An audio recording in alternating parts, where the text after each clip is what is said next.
you will mark it down. If you got a product that clearance on the clearance store, the clearance rack, yep. That's stuff that they ain't sell. Nobody wants it. Like put on clearance. Yeah. 75% off. Get rid of it. It's damn near free. You get rid of it. You know? That's what you would do in the scarcity. Markups. If you got something that sells in abundance, mark it down. Because you want to get rid of it. Okay? So like if you have something that sells in abundance, you mark it up. So like you mark it up. Like liquor. Exactly. You mark it up. So that way you know people are still going to buy it and they'll be willing to buy it at a higher price because you want it gone. That's right. Once America is at the point where they can clearly shift into this next arena, shut this door and open this door, all hell is going to break loose, man. People going to be running to them banks, beating at them bank doors, and there ain't going to be nobody inside to help them.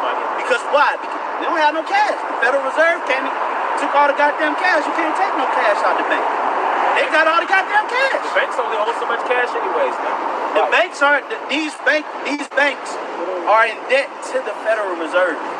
That why you think the bank got to approve you for a house? Okay? Where are they getting the money from?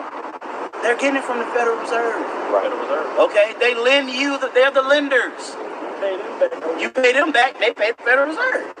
Okay? That's how they make the profit. That's how the bank make a profit. Exactly. Giving you a said loan, whether it's an auto loan or a mortgage, you know, then you got it, everything is established. You know, now you have credit. You know, your credit is going out, you know, which is the belief. I think that's what the word credit goes into.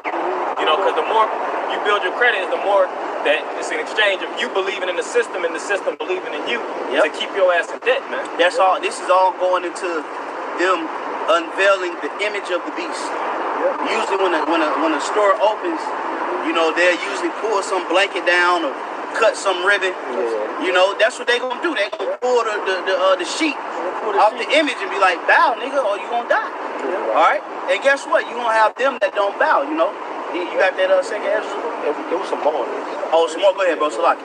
It says that they shall think themselves to be in good case, and even then shall evils grow upon the earth, sword, famine, and great confusion. Yeah, so now we know that when things begin to be cheap and accessible on the earth, that means that not too far after that, evils are going to multiply. That is what that scripture is telling us right here, man. It's giving us a measuring stick to be able to determine when the evils are going to come. That's what the sign is for. So read that again from the top. This is what Ezra is telling us, man. All right, go ahead, bro. Second Ezra 16:21. Behold, victuals shall be so good cheap upon earth. Behold means look. I'm trying to tell you something. So stuff gonna get cheap. Go ahead.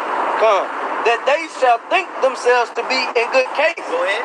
And even then shall evils grow upon earth, sword, famine, and great confusion. That's the measuring. The measuring is when things get cheap and people start thinking themselves to be in good case. That's when shit gonna start hitting the fan. Right. See, the script. We look at the scriptures as a tool to measure time. A lot of people don't know what time you're living in because you don't know the method of measurement. Okay? You can't measure a light pole with a scale. With a scale. You trying to measure height with a density weight. Okay? You can't get the height from that. That's why Jake don't know we at the end. That's why Jake don't know what the mark of the beast is. That's why Jake don't know about martial law. Because they don't have the right measuring tool for time. What do you use to measure time? It's not a clock. Okay? It's not a clock. Because you know why? We're not measuring 24 hours. Alright? One day to the Lord is as 1,000 years. So we're measuring time according to what? A day to the Lord.